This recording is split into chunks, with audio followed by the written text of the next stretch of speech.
1969 to 71 Lincoln Continental Mark III marked Lincoln's first entry into the personal luxury coupe arena. This area of the automotive market was really started with the Soar passenger Thunderbird that was introduced for 1958.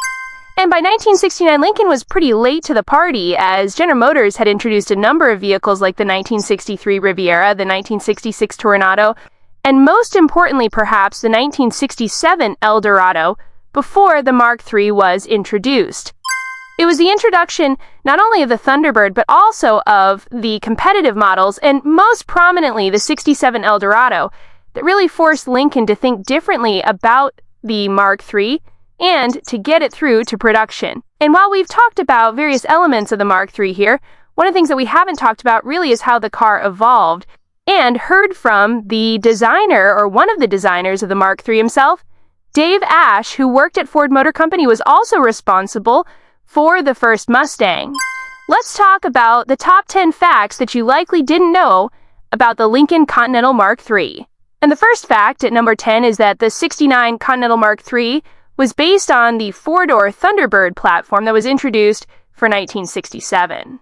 1967 to 71, Thunderbirds would be known as the Glamour Birds, and it was during this time that not only was the Thunderbird a luxurious car, but for the first time you could get one with 4 doors. Take a look here at a 4-door Thunderbird from that time frame, and, well, it's not necessarily a happy-looking car, I must say. The rear door is a suicide door type, and the door cut is disguised into that Landau bar. It's kind of cheesy, but well, it is what it is. In any case, the 4-door Thunderbird rode atop a 117-inch wheelbase. The 2-door rode atop 115-inch wheelbase. And originally when the Continental Mark III was being conceived, it was to ride atop the 2-door wheelbase because it was going to be a 2-door car. However, program planners, in particular an individual at Ford, decided that it would be better to put the Continental Mark III on the longer wheelbase platform to give it a bit better presence and proportions, and so that's what ended up happening, that the car was based off of that 4-door Thunderbird. Now, there are a couple advantages to basing the car off of the Thunderbird. The first was obviously cost, as the Continental Mark III would share the platform, including the frame and a number of chassis components like brakes, with the Thunderbirds. However, the other reason for putting the car on the Thunderbird platform was to save time, and you can imagine that it's obviously a lot faster to tool one vehicle up. Now, there is an interesting wrinkle to this. When the Condor Mark III was originally being conceived, it was just to use a significant amount of sheet metal, including the doors, that came from the donor Thunderbird. However, as you see here, the Thunderbird has a pretty characteristic feature line that runs across the door. And at some point it was decided that the designers just couldn't make this work and make the car look different enough given that character line. And so the Lincoln got its own unique doors and some other styling features aside from the fenders and the Continental style hump in the back and the Rolls-Royce grille to make it look different. But that door was something that designers struggled with for some time before the bean counters let them have their own unique door. Let's listen in to Ford chief designer Dave Ash talk about how the Thunderbird and the Continental Mark III were going to share different components and how that evolved over time. It was based on a Thunderbird as far as the general package and the chassis and so forth. Underneath the engine and drivetrain were all Thunderbird. And there was also to be quite a bit of interchangeability in the body panels, except for the front fenders and hood and the rear end.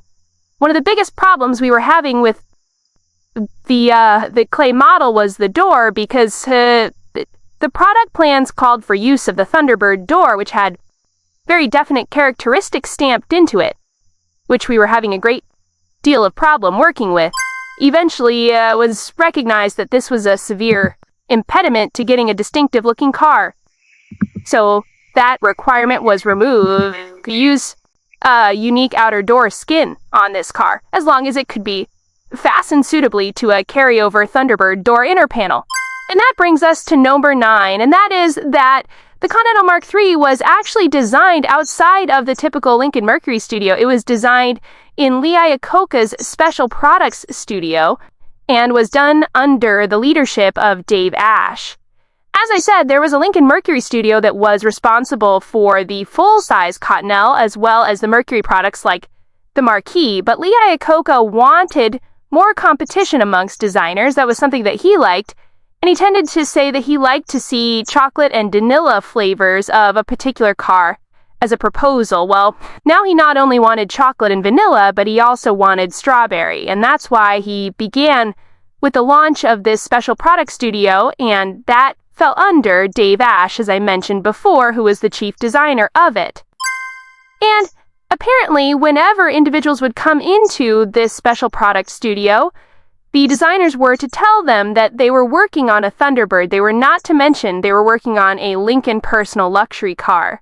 And it was in this environment that the Continental Mark III was birthed.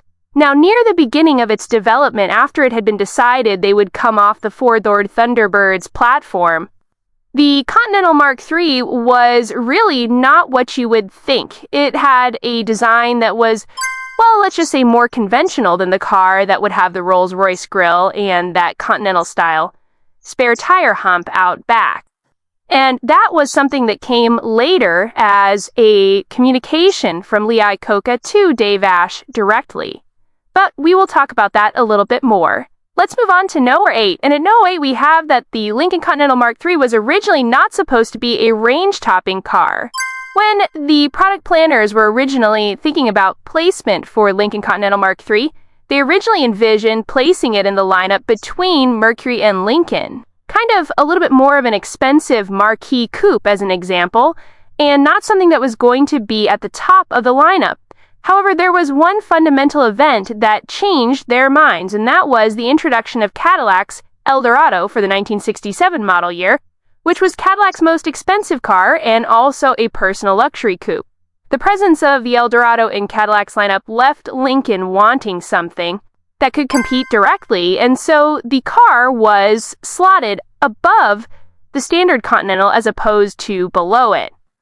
And one of the things that best exemplifies where product planners as well as designers thought the Continental Mark III should originally slide is that its original name within the studio was not Continental Mark III, but in fact was Merlin, a hybrid of Mercury and Lincoln, and that name was devised by studio chief Dave Ash, as was typical for the time. The car would go through a number of names before it was settled on Mark III, but the first one, as I mentioned, was Merlin, and again, that reflected its placement in the lineup, or its original placement in the lineup, between Mercury and Lincoln. Once again, let's turn to then Ford chief designer Dave Ash for his version of the events. Let's move on to number 7, and that is that the Mark III came standard with a vinyl roof. In 1969, the Mark III was available with or without a vinyl roof. It did come standard with a vinyl roof, but you could get a vehicle without the vinyl roof. Now, why was this? Well, there was one principal reason, that was that the roof on the Mark III was a two-piece roof joined down the middle, so it had to be metal finished all the way down the midsection of the roof in the event that a customer selected to opt for no vinyl top. This obviously was an expensive proposition. Back then, metal finishing was about $1 per inch. So metal finishing the roof was probably somewhere on the equivalent of, let's say about $45, something like that, which would be the equivalent of $400-some today. In other words, extremely expensive, and so as a result, the car came standard with a vinyl roof. Interestingly, the car looked quite good with a vinyl roof as well, and very few people opted to order their Mark III without one. In fact, just 95 cars left the factory without a vinyl roof in 1969 out of about 30,000. So 95 out of 30,000 had no vinyl top.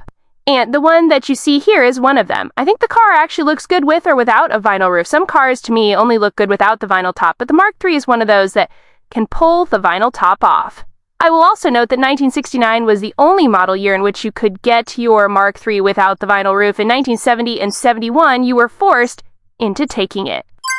Let's move on to number 6, and that relates to the rear deck height of the Mark III. More specifically, that designers raised the rear deck height, or that area right behind the back window, by 2 inches versus the Thunderbird to give it a more distinct design. Now, as I mentioned, designers were forced into using the four-door Thunderbird platform, but they obviously wanted to give the car a unique look. And one of the things that was challenging about the existing Thunderbird was that it had a certain proportion and stance, in part due to that rear window and the slant of it, as well as the rear deck height. Well, in order to make the Mark III look a bit different, especially after designers were able to put different doors on it versus the Thunderbird, they decided to raise the rear deck height to squish the roof a little bit and give it a more sinister proportion, if you will.